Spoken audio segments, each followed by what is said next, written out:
여러분들 안녕하세요. 자, 오늘은 6월 21일 날 시행되었던 지방직 9급 보건직 난이도와 총평부터 먼저 시작하도록 하겠습니다. 자, 여러분들 일단은 여러분들 노고에 너무 치아드리고 싶고요. 그날 또 당일날 날씨도 별로 좋지 않았죠. 네, 여러분들 시험 보시느라고 많이 힘드셨을 텐데 일단은 모든 걸 좀 내려놓으시고 그리고 편안한 마음으로 일단은 난이도와 총평에 대해서 한번 들어보시면 좋을 것 같습니다. 이번 시험은 결론부터 말씀드리자면 난이도는 중하라고 말씀을 드리고 싶습니다.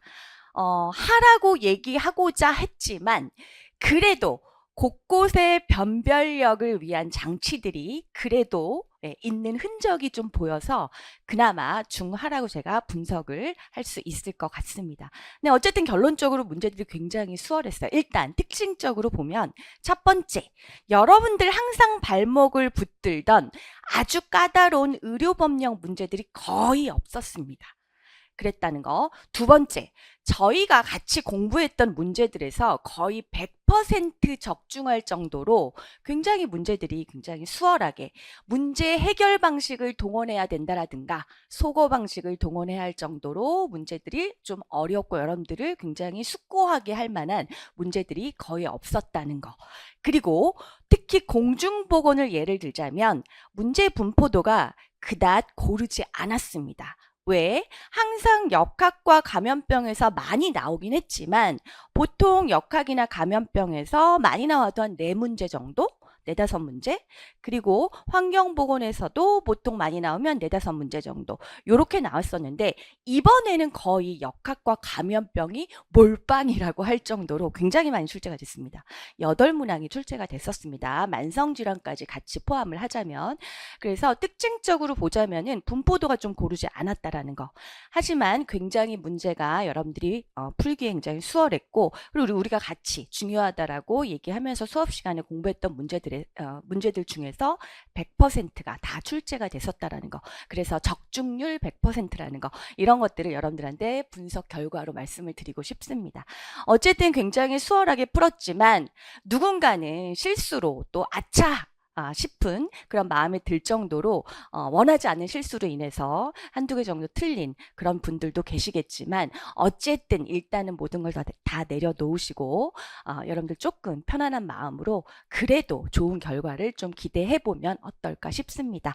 또 내년을 준비하는 학생들을 위해서 말씀을 드리는데 올해는 난이도에 실패한 것 같습니다. 제가 보기에는 개인적인 소견으로 봤을 때는 내년에는 어려워질 수도 있고 매년 여러분들이 힘들게 하는 까다로운 의료 법령 문제들이 분명히 출제될 수 있을 거라 예측이 됩니다.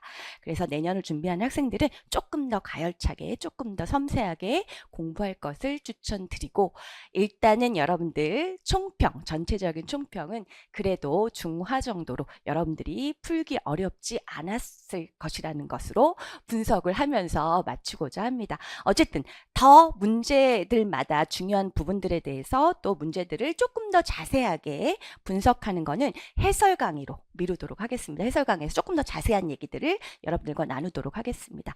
어쨌든 여러분들 1년 동안 준비하는 게 쉽지 않을 텐데 준비하시느라고 너무너무 수고 많으셨고요. 그렇게 1년 동안 낙오되지 않고 여태까지 완주하셔서 시험 당일날 시험을 잘 무리 없이 여러분들이 치룬 거 자체가 여러분들 굉장히 존경스럽다고 여러분들한테 말씀을 드리고 싶습니다. 일단은 여러분들 충분한 휴식과 힐링을 할 수 있도록 제가 응원을 하고 싶고요. 그리고 좋은 결과 있도록 마음속으로 기원을 하도록 하겠습니다. 자, 일단 여러분들 난이도는 중하라고 제가 분석을 해놨고요. 출제 분포도에 대해서 또 적중 현황에 대해서 자세하게 한번 보도록 하겠습니다. 난이도를 중하라고 한 건 여러분들이 문제를 풀어봐서 아시겠지만 우리가 같이 공부한 내용에서 거의 100% 출제가 됐습니다. 물론 중간중간에 약간의 지엽적인 문제들이 출제가 되기도 했어요. 예를 들면 절지동물 매개체, 우리 간접전파의 매개체인 절지동물이 모기가 좀 많이 나오긴 해요. 뭐 말라리아라든가 일본내염이라든가 황열, 댕기열, 지카바이러스 이런 절지동물 중에서도 모기가 많이 나오는데 모기의 종류를 묻는 문제는 여태까지 나온 적이 없었어요. 그런데 이번에 말라리아의 중국 얼룩날개 모기를 묻는 문제가 출제가 됐습니다. 일본 내염은 작은 빨간 집 모기. 뭐 사상충은 토코수모기. 이거 우리는 했어. 그쵸? 근데 만약에 제 강의를 듣지 않으신 분들은 아마 1번부터 약간 난해하다라는 생각을 하셨을 거예요. 그래서 그런 약간의 우리는 맞출 수 있지만 다른 학생들은 조금 어렵다라고 느낄 수 있을 만한 약간의 지엽적인 문제. 그리고 또 여러분들 문제가 됐던 게 우리 그 발암물질 분류 기준도 물론 제가 다루긴 했어요. 다루긴 했는데 그냥 발암물질, 가능물질, 추정물질, 뭐 미분류 물질 그렇게 얘기를 했고 이론서에서는 그렇게 얘기를 했었고 문제집을 풀면서 조금 자세하게 언급을 하긴 했지만 그 문제도 여러분들이 약간 신경 써서 보지 않았으면 약간 지엽적이었기 때문에 놓칠 수도 있지 않았을까 그런 걱정을 해보기도 합니다. 어쨌든 곳곳에 변별력을 위한 장치들이 숨어 있긴 했었어요. 하지만 전체적으로 봤을 때는 문제가 굉장히 평이했다라는 거 그렇게 그리고 또 아주 까다로운 법규 문제, 법령 문제들이 또 개정된 법령 문제 이런 것들이 출제가 되지 않았다라는 거 이게 이번 시험의 특징이라고 할 수가 있겠습니다. 자, 그럼 한번 보도록 할게요. 전체적으로 우리 1번 문항은 역학 및 감염병 문제, 2번도, 3번도, 4번도 이번에 분포도는 조금 편차가 고르지가 않습니다. 특히 역학과 감염병 문제에서 8문항이나 출제가 됐었습니다. 그래서 제가 적중 현황도 여러분들 한번 찾아보시는 것도 괜찮을 것 같아요. 또 내년을 준비하시는 분들은. 자, 그 다음에 산업보건, 5번은 산업보건 관리에 대한 문제였고 6번은 보건행정, 의료보장제도에 대한 문제였고 7번은 역학 및 감염병 관리에 관한 문제였습니다. 그 다음에 8번은 보건행정, 9번은 환경보건, 10번은 환경보건, 11번은 식품위생, 12번은 산업보건, 13번은 보건행정, 중에서도 중앙보건행정 조직인데 보건복지부 산하기관인지 소속기관인지 그걸 묻는 문제가 나왔는데 이거는 우리가 공중보건에서는 그렇게 그닥 자세하게 다루지 않았고 보건행정에서는 굉장히 여러 번 여러분들한테 필기를 하면서 알려드렸었어요. 근데 이 문제가 출제가 됐었습니다. 그 다음에 또 보건행정에서 사회보장 문제가 14번으로 15번에는 1차 보건의료와 건강증진 16번에는 역학과 감염병관리 17번에는 산업보건관리 18번에는 역학 및 감염병관리 또 나왔고요. 19번도 역학 및 감염병 관리 20번에 1차 보건의료와 건강증진 이렇게 문제들이 이루어져 있었습니다. 그래서 결과적으로 출제분포도를 보면 역학 및 감염병에서 늘 예년에도 많이 나왔긴 하지만 이번에는 좀 심하게 많이 나왔죠. 8문항 거의 40%, 45%가 출제가 됐고요. 그 다음에 산업보건에서 3문항, 환경보건에서 2문항, 1차 보건의료와 건강증진에서 2문항, 식품위생에서 했어 묻는 문제가 나왔어요. 한 문항, 보건행정 문제에서도 제법 많이 출제가 됐습니다. 4문항이 출제가 됐어요. 제가 언젠가 말씀드렸지만 공중보건 안에 있는 보건행정 문제가 점점 좀 많이 나오는 추세다 이런 얘기를 말씀을 드렸었는데 이번에도 역시 그 예상이 적중해서 4문항이나 출제가 됐습니다. 예년에 비해서 환경보건 문제가 좀 많이 안 나왔고요. 2문항 정도밖에 안 나왔고 전체적으로 봤을 때 모자보건이라든가 정신보건이라든가 여러 가지 뭐 보건 통계라든가 이런 문제들이 좀 고르게 나오지 않았고 좀 분포도가 좀 편차가 좀 심했다. 그러니까 너무 역학 및 감염병에서 너무 많이 나왔고 고르지 않았다. 편차가. 그런 특징을 이번 시험에서는 분석할 수가 있었습니다. 자, 그럼 한번 시작을 해보도록 하겠습니다. 시작하기 전에 여러분들 우리 문제풀이를 하면서 제가 수업 시간에 했던 것들 적중했던 제 강의 장면을 다 캡처를 했어요. 그걸 캡처해서 여러분들한테 알려드리는 이유는 그 밑에 몇 강 몇 시인지가 다 나와 있어요. 그래서 시험을 지금 제 해설 강의를 듣는 분들은 이미 시험이 다 끝나고 합격할 것을 기대하고 있는 분들도 계시지만 내년을 준비하는 분들도 많이 있으리라 여겨져요. 그래서 그분들은 이미 문제가 한번 출제됐었던 거 기출됐던 거는 안 나온다. 이거는 아닌 거 아시죠, 여러분들? 출제됐었던 것들이 오히려 항상 더 많이 출제가 됩니다. 그래서 우리가 꺼진 불도 다시 봐야 돼요. 그렇기 때문에 출제됐던 것들도 다시 한번 확인하라는 의미에서 우리가 아까 여기에서도 이렇게 적중 현황을 알려드렸지만 캡처 장면을 통해서도 여러분들이 네, 각각의 기출됐던 문제들을 요 강의에서 강의를 했구나. 요거를 여러분들 한번 확인해 보시라고 제가 캡처 장면을 다 포함을 시켰습니다. 한번 볼게요. 1번부터 볼게요. 문제입니다. 말 그대로 문제입니다. 1번. 제3급 감염병으로 주로 중국 얼룩날개 모기예요. 중국 얼룩날개 모기가 매개하며, 여기서 단서는 이거밖에 없어. 그쵸? 나머지는 우리가 잘 알 수가 없는데, 다 여기 보면은 100일에만 빼놓고 나머지가 다 모기예요. 그러니까 이건 헷갈릴 수밖에 없는 문제야. 그럼 여기에서 문제를 풀 수 있는 단서는 요거죠. 특징적인 건. 근데 이미 이것도 제가 모기 종류를 쭉 설명을 하면서 딜레마에 빠졌었어. 과연 강사가 어디까지 자세하게 지엽적으로 설명을 할 것이냐. 왜? 분량을 줄여줘야 된다는 것도 강사의 굉장히 중요한 임무거든요. 그래서 이 모기의 종류까지 설명을 해야 돼? 라고 하면서도 여러분들이 그런 문제, 지엽적인 문제들 때문에 여러분들 발목 잡히는 거를 저는 원치 않기 때문에 설명을 해드렸었어요. 그래서 보시면 이렇게 절지동물 모기에 대해서 말라리아, 여기 보시면 중국 얼룩날개 모기, 사상충 토코순 모기, 황열, 댕기열, 치카바이러스, 이집트 순모기, 일본 내염, 작은 빨간집 모기라고 이미 정리를 해드렸었어요.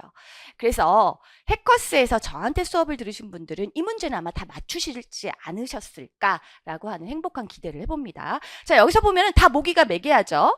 일본 내염은 작은 빨간집 모기예요. 말라리아, 중국 얼룩날개 모기. 그래서 이게 정답이고요. 황열은 이집트 순모기입니다. 자, 모두 1번, 3번, 4번이 다 뭐예요? 모기가 매개하는 질환들은 다 3급 감염병이고 100일에만 2급 감염병이죠. 그리고 100일에는 호흡기 전파, 비말, 공기 전파하는 직접 전파 감염병입니다. 그래서 1번은 4번으로 맞추실 수 있겠습니다. 자, 2번 보도록 하겠습니다. 2번. 이것도 너무 기초적인 문제죠. 인체의 감마글로불린. 자, 우리 글로불린이라고 하는 게 혈청이에요. 혈청. 그래서 감마글로불린, 그러니까 항체, 혈청이라기보다는 항체입니다. 그래서 면역혈청, 감마글로불린이라고 하는 거는 우리 인간의 면역혈청을 얘기를 하는 건데, 자, 이렇게 면역혈청, 감마글로불린, 이뮤노글로불린 또는 항독소 등을 직접 주입해서 얻는, 직접 주입을 하는 거니까 뭘까요? 당연히 인공이겠죠. 인공이면서 항원을 넣는 게 아니라 항체죠. 얘네들은 다 항체입니다. 다 항체예요. 항체를 주입하는 거니까 당연히 수동 면역이 되겠죠. 그래서 인공 수동 면역이 정답이 될 수가 있겠습니다. 자연 수동 뭐예요? 질병을 앓고 난 다음에 생긴 면역. 인공 능동 면역은 뭘까요? 네. 대표적으로 백신이나 톡소이드가 있겠고, 자연 능동 면역 같은 경우에는 네, 병을 앓고 난 다음에 2번 자연 수동 면역은 엄마의 태반, 모체 태반이라든가 모유 수유를 통해서 얻는 면역이겠죠. 그리고 자연 능동 면역은 질병을 앓고 난 다음에 생긴 네, 항원이 자연적으로 들어와서 생긴 면역을 얘기를 하겠죠. 이미 다 설명을 했습니다. 그래서 자, 능동이면서 인공 면역인 건 여기 톡소이드, 순화독소라고 얘기를 했고, 인공 수동 면역인 거는 면역 혈청, 그다음에 회복기 환자 혈청, 감마글로불린이라고 이미 얘기를 했고, 항독소도 얘기를 했습니다. 파상풍이나 디프테리아는 독소를 형성하는 균들이기 때문에 항독소로 수동 면역을 한다라고 분명히 강의를 했던 문제입니다. 자, 3번 보도록 하겠습니다. 자, 병원체가 바이러스인 질병은 네. 저 이 문제 보고서 인사혁신 저 욕할 뻔했잖아요. 어떻게 이런 문제를 낼까? 네, 너무너무 기초적인 문제죠. 자, 정답은 뭐예요? 당연히 폴리오겠죠. 2번이겠죠. 결핵, 콜레라, 장티푸스. 이 세 가지는 다 세균이 되겠고 2번 폴리오가 바로 바이러스성 질환이겠죠. 그래서 여러분들 우리가 너무너무 지엽적인 문제가 나올 거에 대비해서도 너무 열심히 준비를 했고 너무 여러분들 정말 제가 여러분들 얼마나 공부 열심히 했는지 다 알거든요. 학습 질문을 통해서 알고 있는데 이렇게 너무 기초적인 문제가 나오면 간혹 렉 빠질 때가 있기도 하죠. 근데 어쨌든 정답은 2번입니다. 4번 보겠습니다. 코호트 연구에 선출되는 통계량이 아닌 것은, 자, 코호트 연구에서는 뭐라 그랬죠? 발생률과 기여 위험도, 그 다음에 비교 위험도를 구할 수 있다라고 얘기를 했습니다. 비교 위험도와 기여 위험도를 구하기 위해서는 발생률을 구해야만 되겠죠. 왜? 자, 상대 위험도가 아니라 비교 위험도, 상대 또는 비교 위험도라고 하는 R를 구할 때 우리가 뭐예요? 분모는 비노출군 중 발생률을 알아야만 구할 수가 있어요. 그 다음에 위에는 노출군 중 발생률이에요. 그쵸? 기여 위험도는 어떻습니까? 노출군 중 발생률 마이너스 비노출군 중 발생률이 되겠죠. 그러면 어차피 우리가 발생률은 구해야만 해요. 그래야지 AR, RR을 다 구할 수가 있겠죠. 그리고 우리 환자 대조군에서는 얘네들을 못 구하고 대신 교차비를 구할 수 있다. 요거까지 다 했습니다. 하지만 비례사망지수는 뭐예요? 얘는 WHO 보건지표예요. 그쵸? WHO 보건지표가 뭐가 있나요? 평균 수명, 조사망률, 비례사망지수죠. 비례사망지수는 뭐예요? 총 사망자 수 분의 50세 이상 사망자 수 곱하기 100이에요. 그래서 저거는 높을수록 장수하는 인구가 많기 때문에 선진국이다. 이런 얘기를 했습니다. 그래서 정답은 4번으로 하시면 되겠죠.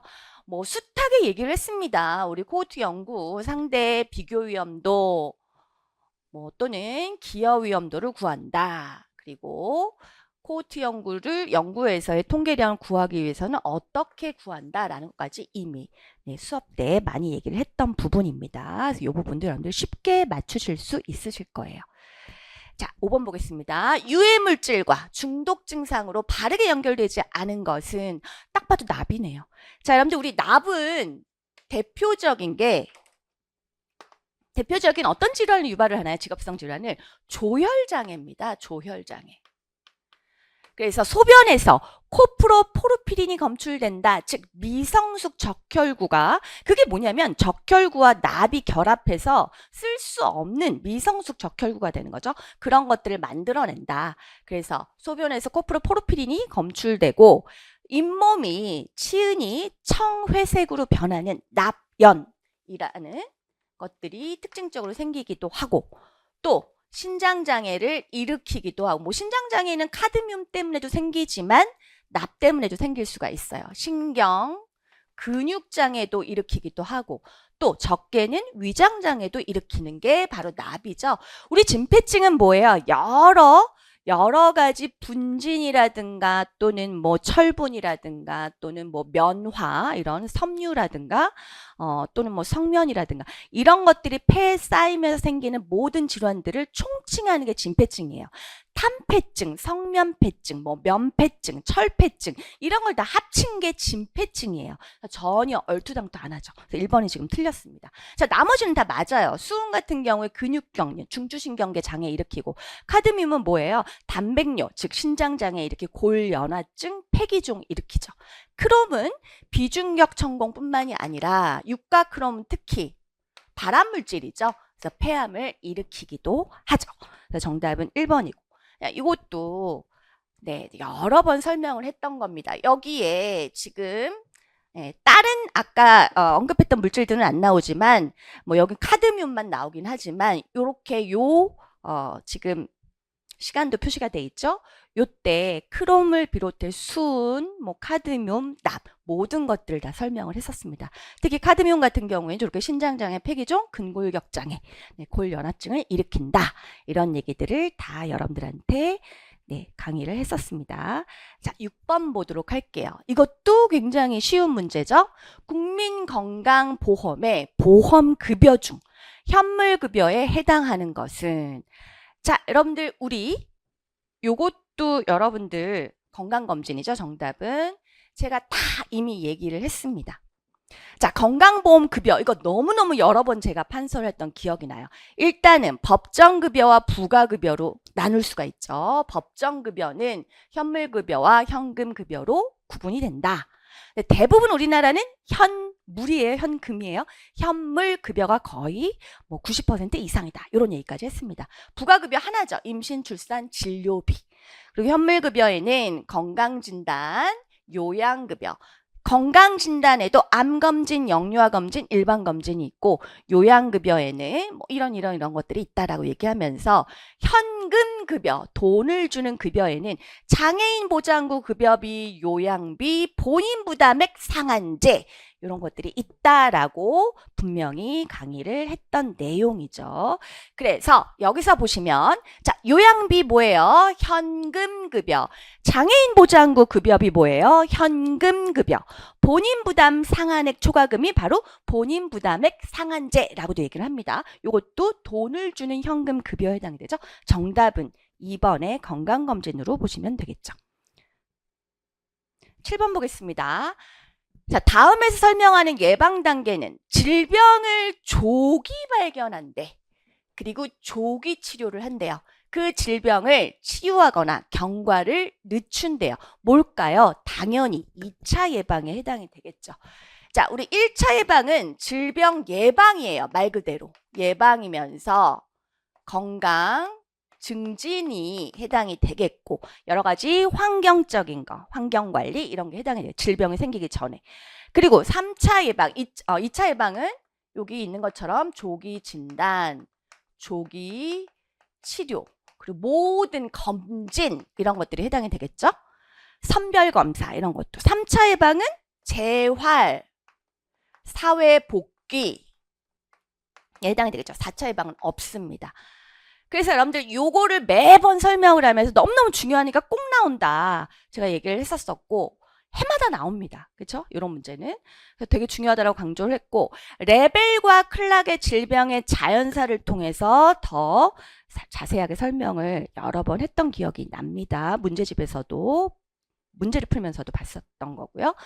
그래서 여기 보시면 이렇게 레벨과 클락의 자연사 에 대한 뭐 2차 예방 해당되는 것은 뭐 이러면서 문제를 많이 풀었던 기억이 나네요. 그래서 1차 예방, 2차 예방, 3차 예방 이것도 레벨과 클락의 5단계로 구분해서 여러분들 설명을 했었었죠. 그래서 1차 예방에는 뭐 건강 증진, 예방 접종 이런 것들, 2차 예방엔 당연히 조기 진단, 조기 치료가 해당이 되겠죠. 그리고 3차 예방에는 사회복귀, 재활 이런 게 해당이 되겠죠. 네, 아주 쉬운 문제였습니다.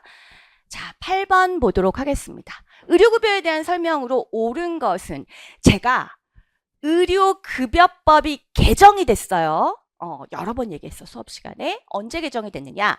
2023년에 일종이었던 타법에 해당되는 일종이었던 사람들이 대거 다 이종이 됐다.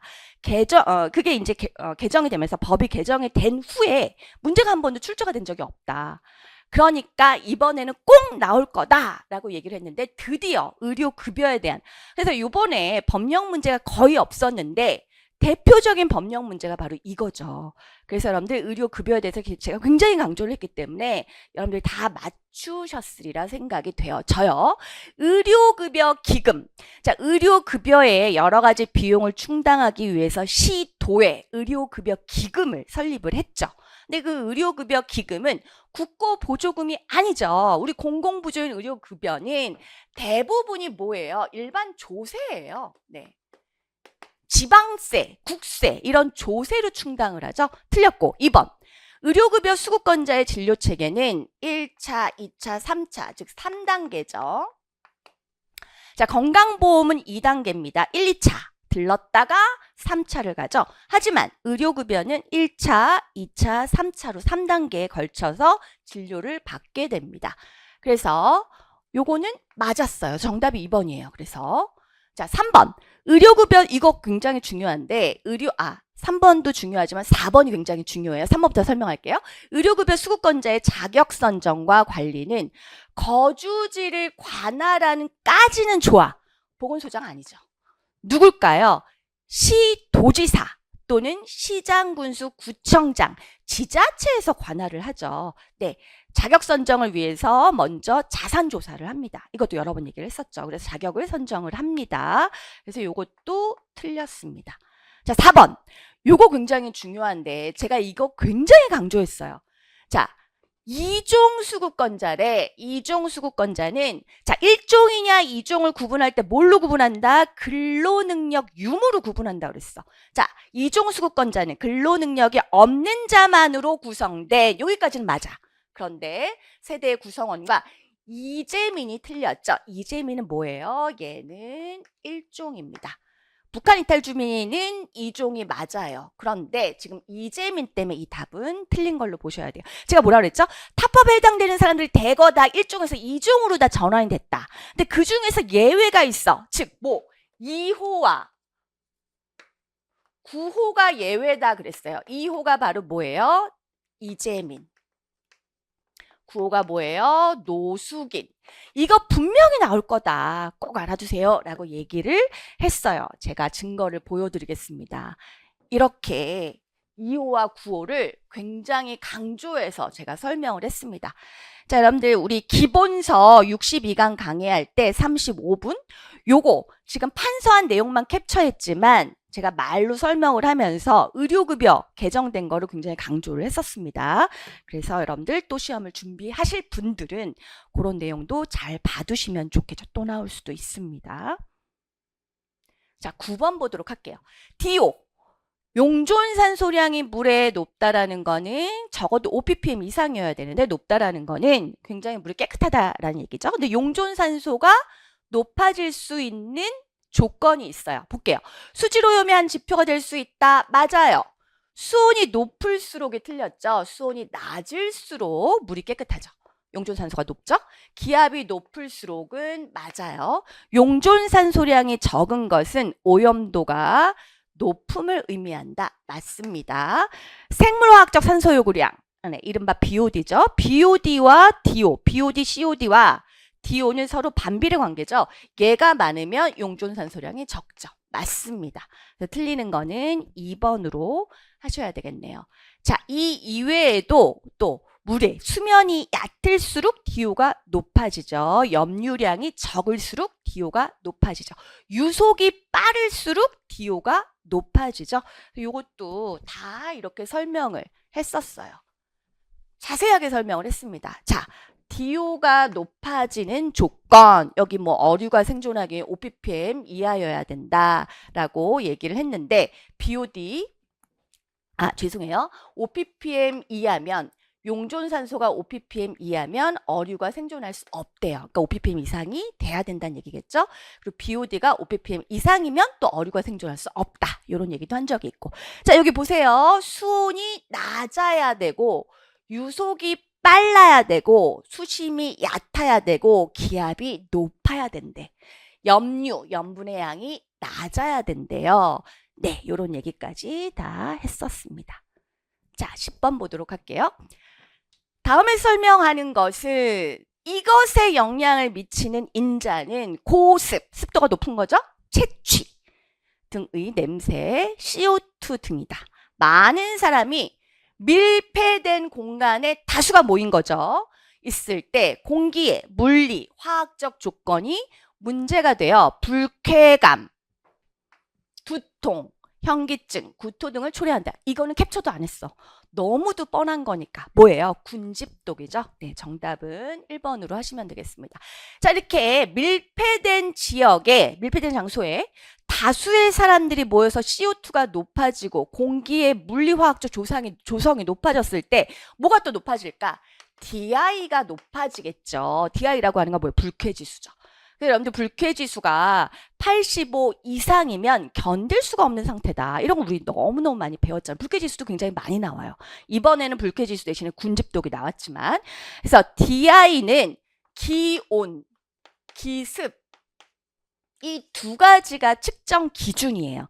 얘네들이 높은 상태, 그리고 다수가 모여서 이런 공기의 화학적 물리적 조성에 변화가 있을 때 DI가 높아질 수밖에 없는 거죠.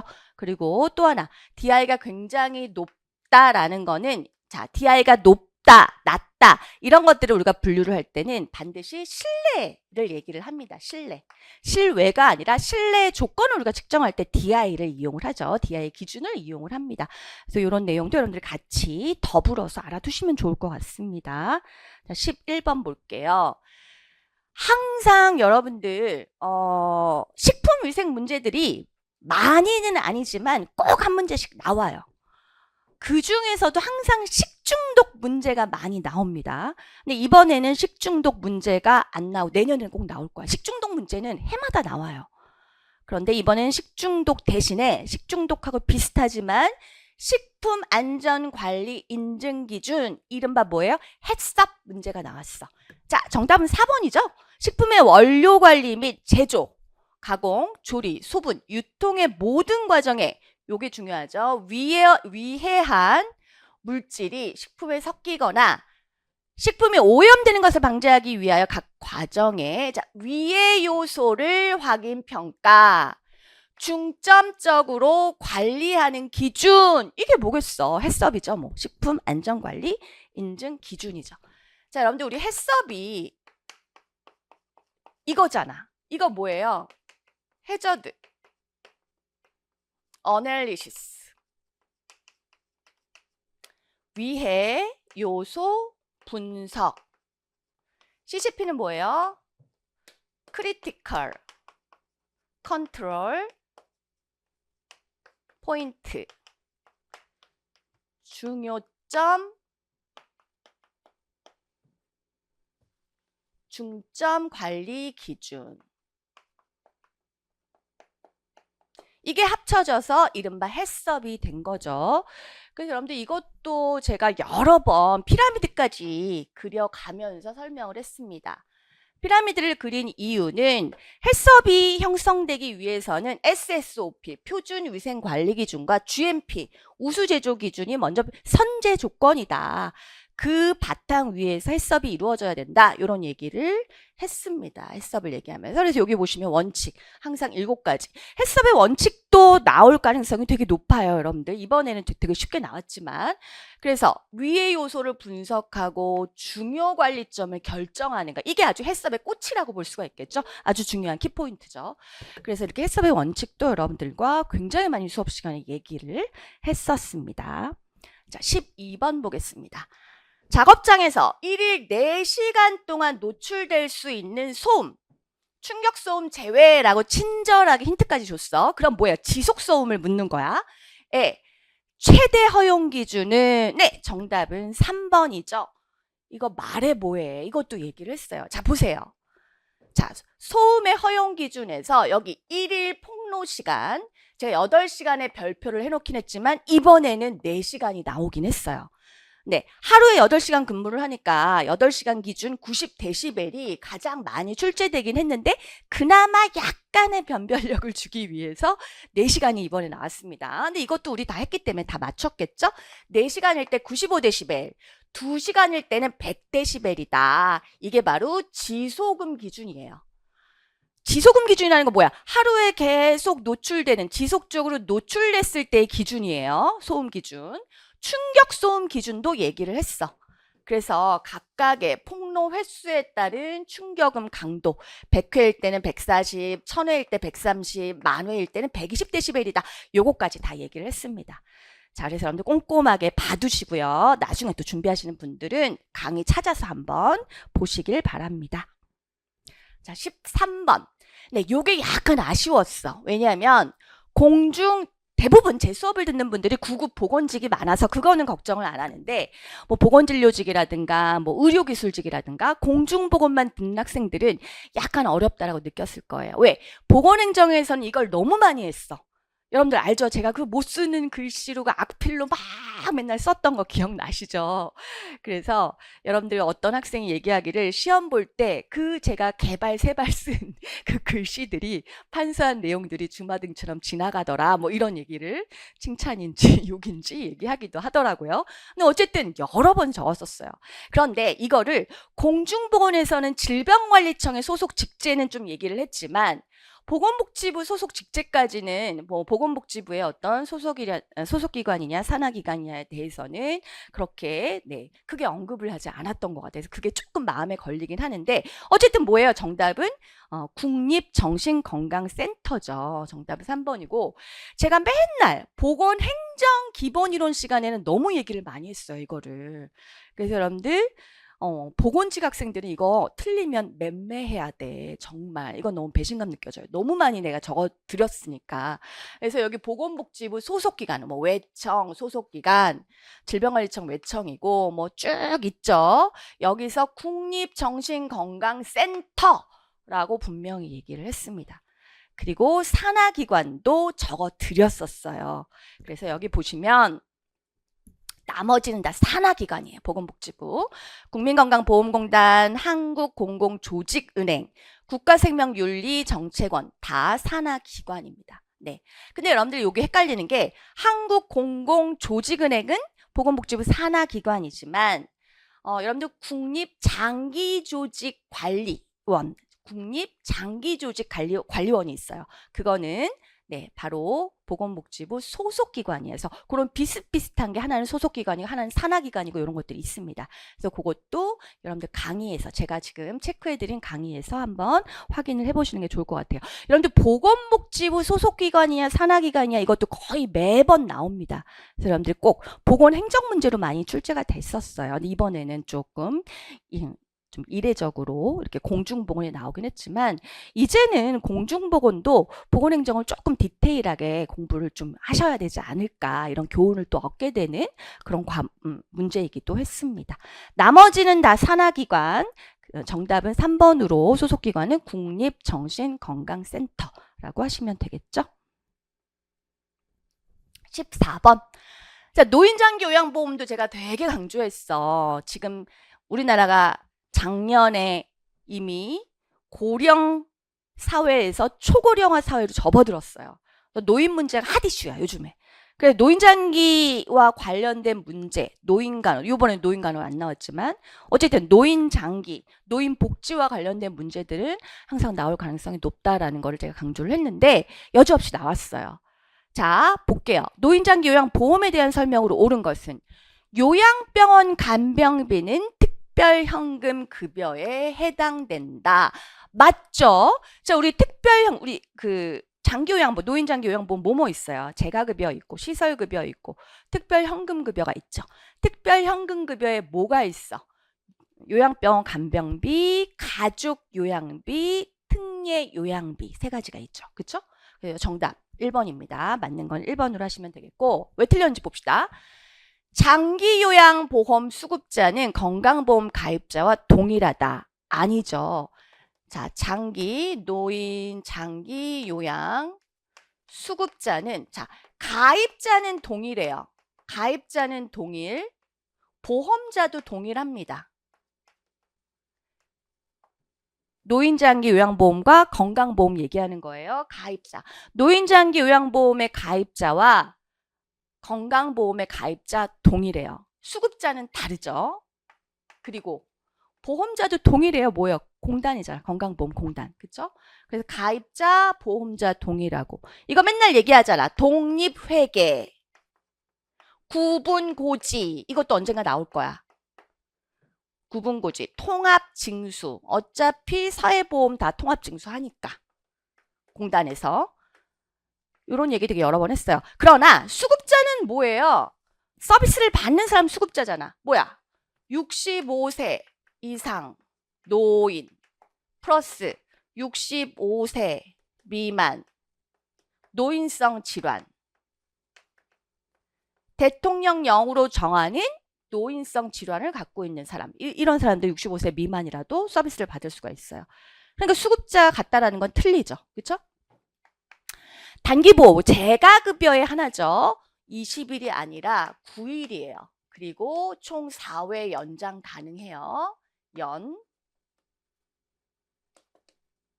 그래서 틀렸어.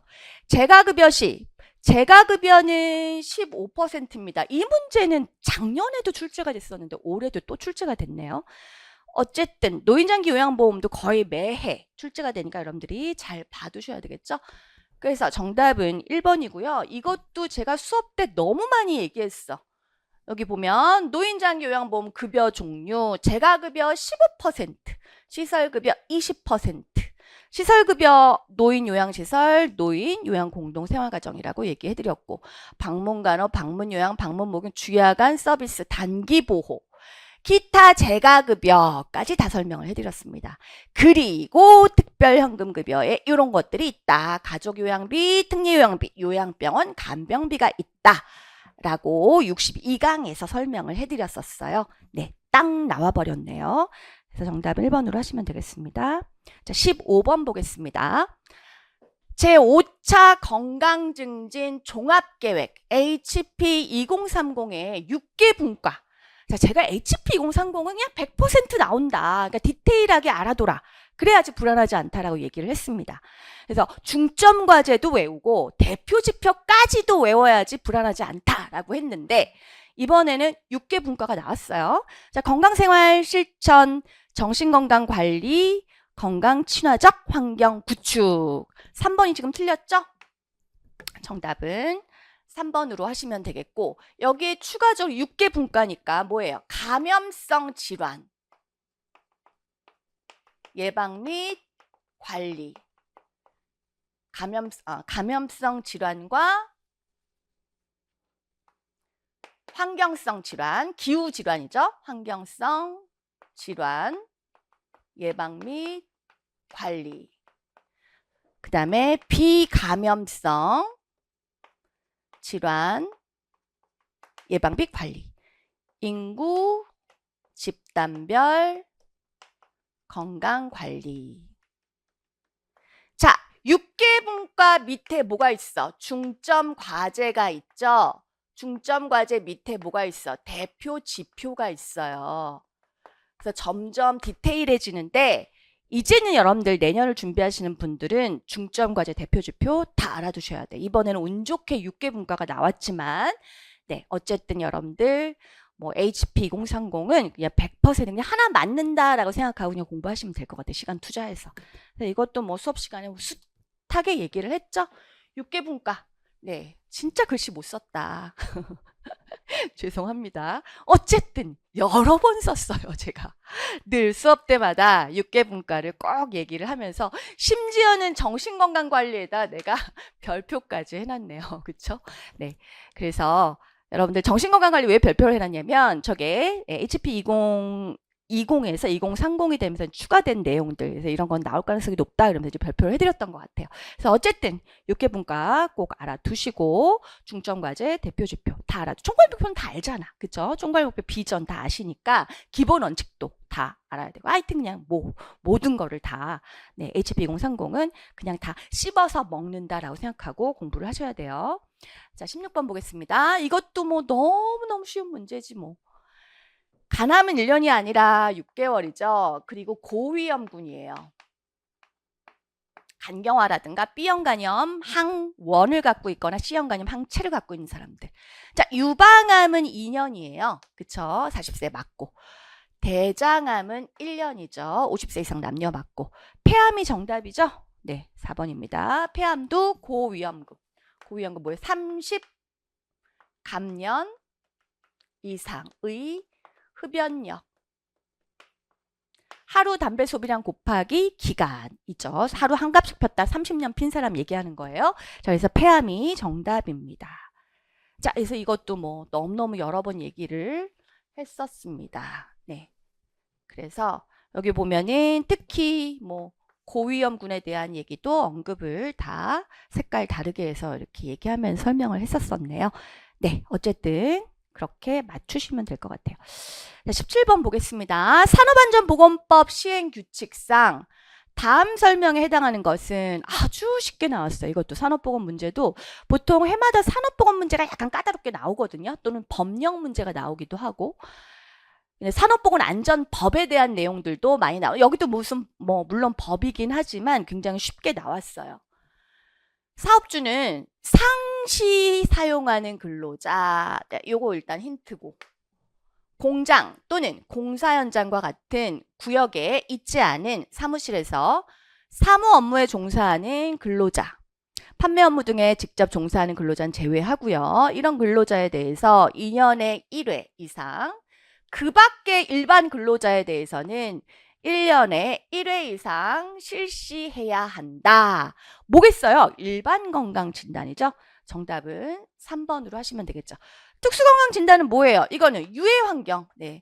유해 환경에서 일하는 근로자분들의 직업병 예방을 위해서 하는 거고, 수시 건강 진단은 뭐죠? 이것도 강조했던 거 뭐예요? 특수 건강 진단 대상자 중에서 요거 중요하지. 직업성 천식, 직업성 피부염 의 증상이나 의학적 소견을 보이는 그런 근로자에 대해서 수시건강진단. 임시건강진단은 뭐예요? 네, 직업성 질환 가능성이 직업성 질환의 발생, 직업성 질환이 다수 발생하거나 또는 발생했을 때 또는 지방 고용, 그냥 줄여서 지방노동관서라고도 합니다. 지방노동관서의 장이 필요하다고 판단했을 때 이럴 때는 임시건강진단이죠. 그래서 여기서 정답은 3번으로 하시면 되고, 여기서도 제가 이거 엄청 강조했어.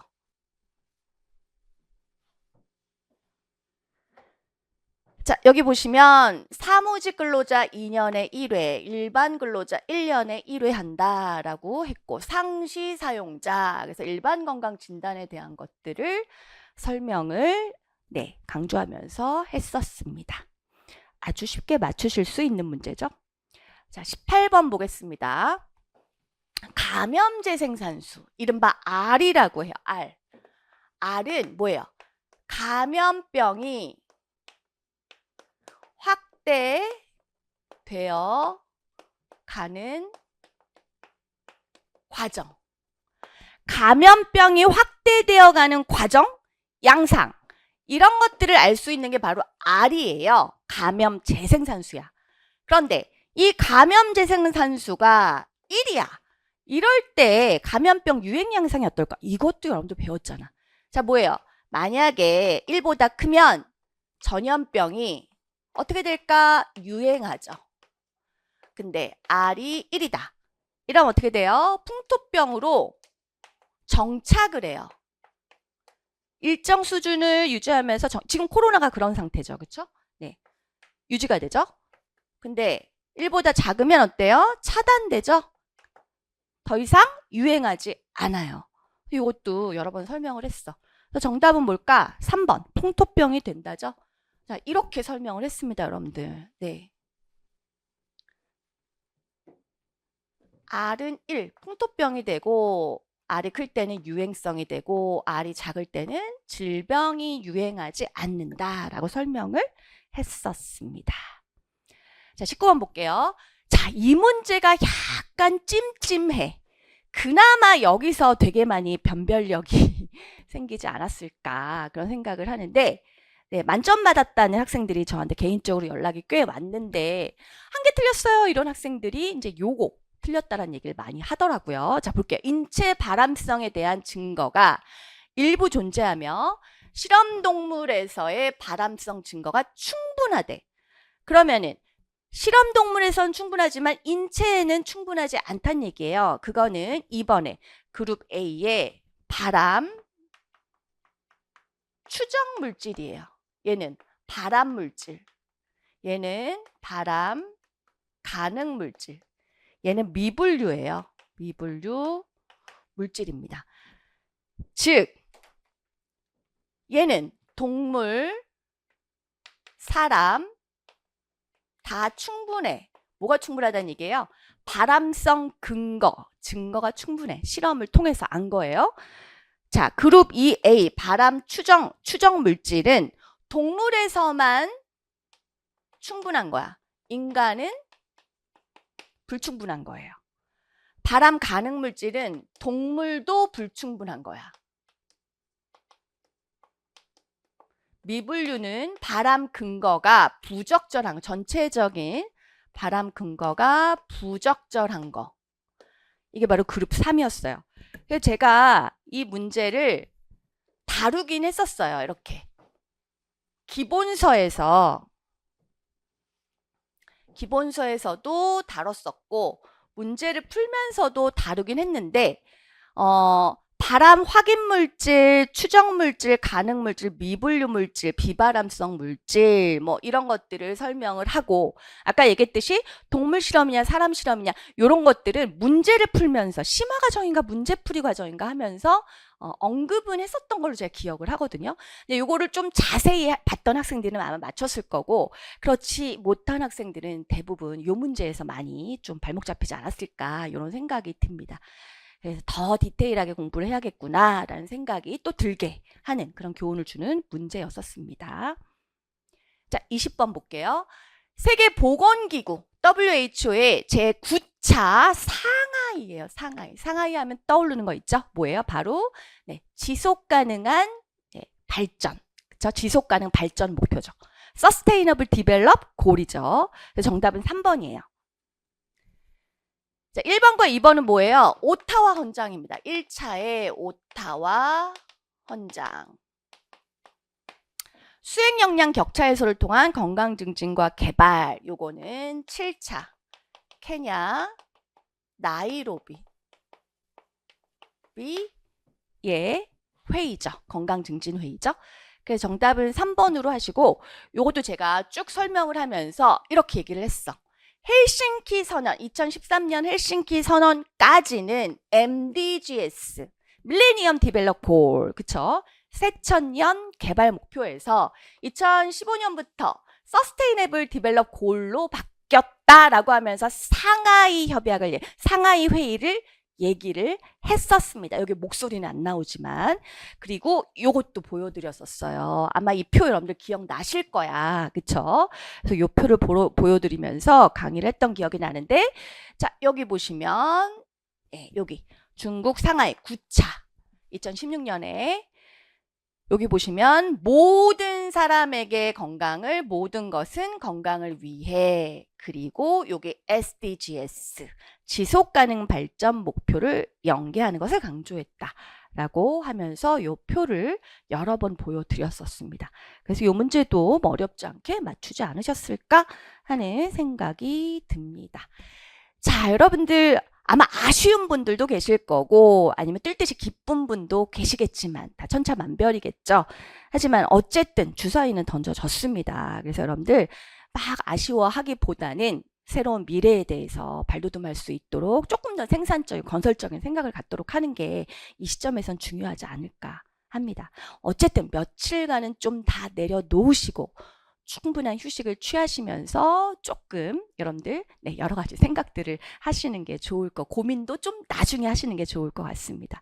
어쨌든 1년 동안 너무너무 수고 많으셨습니다. 결과에 상관없이. 그래서 여러분들도 너무너무 자기 자신에게 토닥토닥 해주는 시간을 꼭 갖도록 했으면 하는 생각이 됩니다. 여러분들은 소중하니까요. 그렇죠?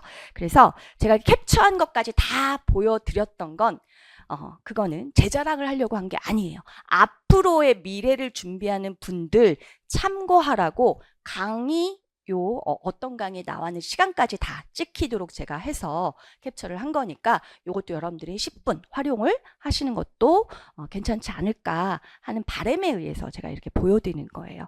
자, 그래서 어쨌든 여러분들 수고 많으셨고요. 보건행정 풀이로 연결하겠습니다. 수고 많으셨습니다.